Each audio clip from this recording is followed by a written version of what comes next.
दें ताकि हम सब अपने आदर्श की पूजा कर सकें और इस प्रश्न से बाहर उभर सकें।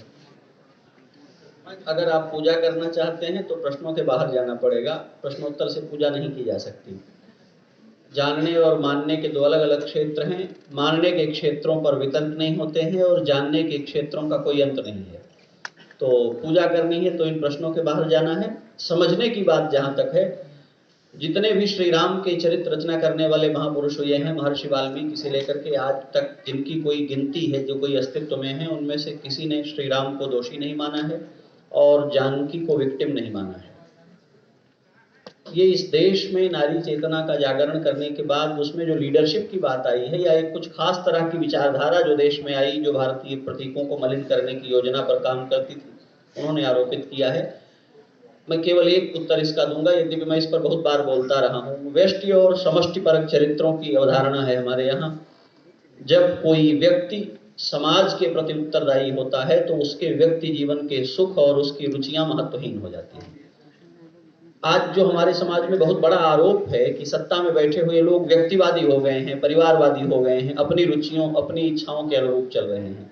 श्री राम ने उसका उल्लंघन किया, उसके पार गए और उन्होंने कहा नहीं, जब सबके प्रति विचार करना होगा तो मैं एक व्यक्ति होकर अपने जीवन के सुखों का उत्सर्ग करने को प्रस्तुत हूं। उन्होंने जानकी के साथ कोई अन्याय नहीं किया है, कोई प्रताड़ना नहीं की है, उनका किसी तरह का त्याग नहीं किया है, उनकी किसी तरह की अवमानना नहीं की है। अगर आपके मन में कहीं सूचनाएं ऐसी हैं तो उन्हें दूर कर दीजिए। उसका एक उदाहरण मैं ये देता हूँ। जानकी के बाद श्री राम ने जितने यज्ञ किए हैं उन सब में जानकी की प्रतिमा बिठा करके यज्ञ किया है। जिस राजा के सारे पूर्वज अनेक विवाह करते आए हों, 3 विवाह, 5 विवाह, 10 विवाह, वो राजा प्रतिमा बिठा ले अपनी एक पत्नी की, दूसरी स्त्री को जीवन में पत्नी बना करने लाए। इससे बड़ा नारी सम्मान क्या हो सकता है?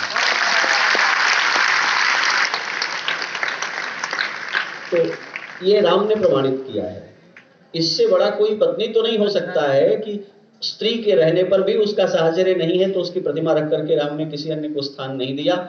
और जब महर्षि वाल्मीकि के द्वारा सारी बातें सामने आती हैं तो वो फिर सीता को वापस लाने के लिए प्रस्तुत हुई हैं। ये भी श्रीमद् वाल्मीकि रामायण का ही प्रसंग है। तो राम ने सीता को त्याग दिया ऐसा कहेंगे तो अनर्थ हो जाएगा, क्योंकि रघुवंशी राजा त्यागे हुए पदार्थ का भोग नहीं करते। जिस पत्नी को तलाक दे दिया गया उसको रिकॉर्ड में मेंशन नहीं कर सकते। अगर त्याग दिया होता तो अपनी पत्नी के रूप में यज्ञ में संकल्प ही नहीं कर सकते थे। सीता का पत्नी के रूप में संकल्प करके यज्ञ करते हैं। राजा के जीवन की ये चुनौतियां हैं। एक दूसरी इसमें निहित बात यह है, जो हमारे यहाँ सबसे बड़ी बात है दाम्पत्य की और प्रजनन की, कैसे संतान का पालन होगा। श्री राम ने ये निर्णय लिया, राजधानियों में उत्पन्न जो संतानें होती हैं वो राजधानी को ही सबसे बड़ा मूल्य समझती हैं। वनों में उत्पन्न संतानें, राजा वो नहीं है जो बाप से राजधानी पा जाए, राजा वो है जो राजधानी कायम करे। उन्होंने कहा मेरे बच्चे वन में जन्मेंगे और राजधानियां बनाएंगे। श्री राम 4 भाई, चारों के 2-2 बेटे, और किसी को अयोध्या का राजा नहीं बनाया। कहा यदि वस्तुतः राजा के बेटे ये हैं तो ये राजधानी अपनी बना लेंगे, और उन सब ने अपनी अपनी राजधानियां स्थापित की। श्री राम ये सिखाने ही आए थे मर्त्यलोक में, इसलिए उन्होंने ऐसा करके दिखाया। उसमें कोई त्याग नहीं है।